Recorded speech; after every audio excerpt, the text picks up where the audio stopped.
नमस्कार, ये आकाशवाणी शिमला है। अब आप राजकुमारी चंदेल से कोविड-19 पर विशेष समाचार सुनिए।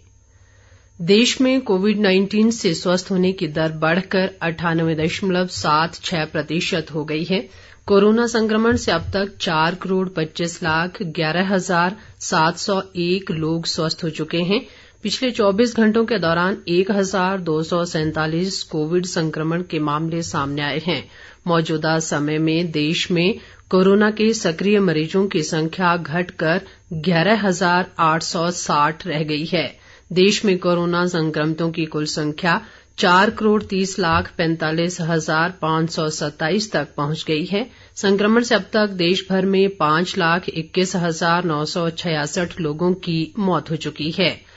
आईसीएमआर के अनुसार देश भर में अब तक 83,25,00,000 से अधिक लोगों की कोरोना जांच की जा चुकी है। पिछले 24 घंटों के दौरान 4,01,909 कोविड नमूनों की जांच की गई। प्रदेश में कोरोना संक्रमण के मामलों में लगातार कमी दर्ज की जा रही है। राज्य में कल कोविड संक्रमण के 15 नए मामले सामने आए हैं। इनमें सोलन जिला में सबसे अधिक 6, कांगड़ा में 4, चंबा में 2 और हमीरपुर, मंडी व ऊना जिलों में एक नया मामला शामिल है। प्रदेश में अब तक 2,84,698 लोग कोरोना संक्रमित हो चुके हैं। इनमें से अब तक 2,80,501 मरीजों ने कोरोना को मात दी है। प्रदेश में सक्रिय मरीजों की संख्या 63 रह गई है। राज्य में कोरोना से अब तक 4,115 लोगों की मृत्यु हुई है।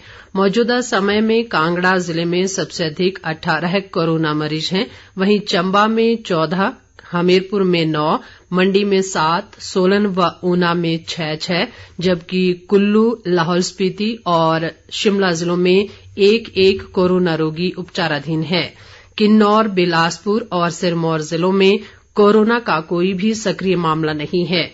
प्रदेश में अब तक 45,86,165 सैंपल लिए गए हैं, जिनमें 43,01,467 की रिपोर्ट नेगेटिव पाई गई है।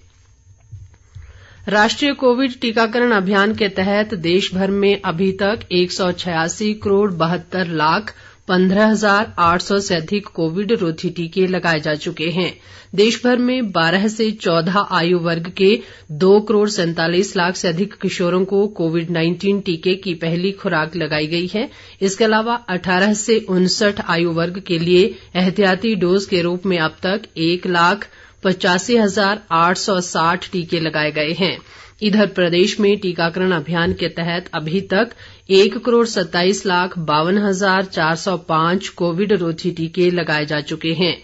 इनमें 60,11,374 पहली डोज जबकि 56,81,480 दूसरी डोज शामिल है। राज्य में 2,44,867 एहतियाती डोज दी जा चुकी हैं।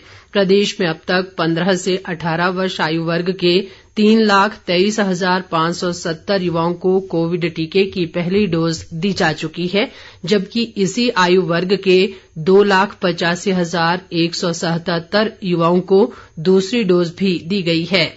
12 से 14 आयु वर्ग के 2,01,031 किशोरों को पहली डोज जबकि इसी आयु वर्ग के 4,854 को दूसरी डोज दी जा चुकी है। केंद्र सरकार राज्यों और केंद्र शासित प्रदेशों को टीकाकरण अभियान के तहत निःशुल्क कोविड टीके उपलब्ध करवा रही है। अभी तक राज्यों और केंद्र शासित प्रदेशों को 192,27,00,000 से अधिक निःशुल्क कोविड वैक्सीन के टीके उपलब्ध करवाए गए हैं। इनमें से 20,52,00,000 से अधिक टीके अभी भी राज्यों व केंद्र शासित प्रदेशों के पास बिना इस्तेमाल किए बचे हुए हैं। वाणिज्य और उद्योग मंत्रालय ने बताया कि कोविड महामारी की चुनौती के बावजूद पिछले वित्त वर्ष में उससे पिछले वर्ष की तुलना में चीनी निर्यात 65% बढ़ गया। वाणिज्य और उद्योग मंत्री पीयूष गोयल ने इस ऐतिहासिक उपलब्धि का उल्लेख करते हुए ट्विटर पर कहा कि सरकार की नीतियों से किसानों को वैश्विक बाजारों का लाभ उठाते हुए आय बढ़ाने में मदद मिल रही है। इसके साथ ही ये समाचार बुलेटिन समाप्त हुआ। नमस्कार।